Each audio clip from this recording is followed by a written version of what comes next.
at work. According to Gill's definition, through the grace of literature, I'm a free man.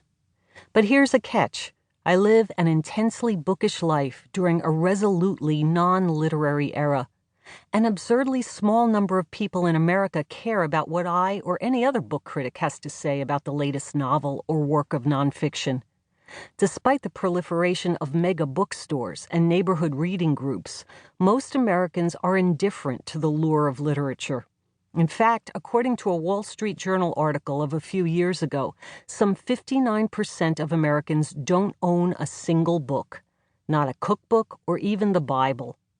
Just as I find that statistic incomprehensible, a lot of people consider what I do for a living fairly pointless, as the epigraph to this book demonstrates. All that reading and so little material reward.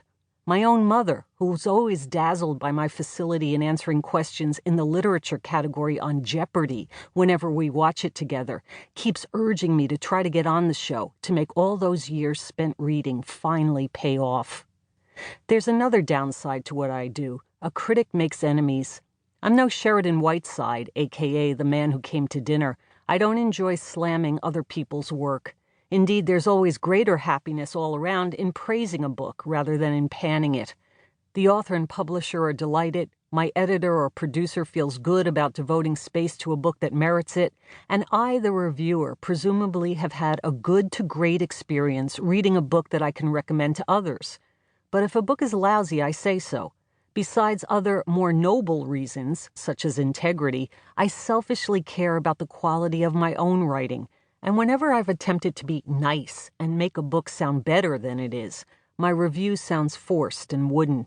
As a consequence of the negative reviews I've written, I've lost freelance jobs because an editor was either friends with or a fan of the writer, and been the target of angry authorial outbursts.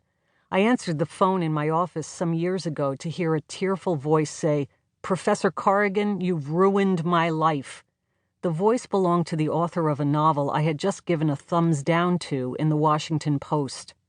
Why was the title of a 2-page cri de coeur emailed to me by a prominent newspaper columnist whose first book I positively reviewed, but whose second I thought was poorly thought out.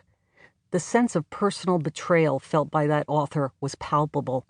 I don't shrug off these incidents, nor do I get pleasure from the attentions of the eccentric NPR listeners that I've attracted. One fellow has been sending me penciled postcards every couple of months or so for years, chiding me for pronunciation problems like my New Yorker's dentalized T. Barbara Walters, he's assured me, had the same problem early in her career. I've also been treated to the sexual fantasies some listeners harbor about me, and I regularly receive piles of books, as well as unpublished manuscripts, that listeners want me to use my influence to get noticed.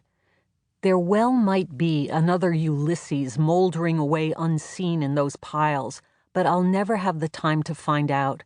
I'm always reading on deadline. I read every opportunity I can, and the pressure to grab those opportunities has grown more intense since the arrival of my daughter 6 years ago. I read and take notes on books I'm reviewing every day, as well as on vacations and all the major holidays. I read in the hours before dawn and while I proctor my students' exams and while I wait for an oil change or a doctor's appointment. Luckily, my job demands constant reading. Otherwise, I'd have to figure out some other excuse. This, my own book, is my attempt to figure out some of the consequences of my prolonged exposure to books and to explore how reading has transformed my life, mostly for the better, sometimes for the worse. Because I read so widely and so much, I've recognized some rarely discussed themes, in particular powerful ideas about womanhood and work running through the subtexts of some of the most hallowed classic texts, as well as some of the most devalued popular books. I want to share those insights and their effect on my own life with my readers. Think of this book as analogous in method to those marvelous mongrel texts written by M.F.K. Fisher or Laurie Colwin that combine recipes and revelations about food with autobiographical digressions. Some people live to eat, others of us live to read. In both instances, the particular hunger and the life are absolutely intertwined. Hovering over all the ruminations about literature and life that follow is the cosmic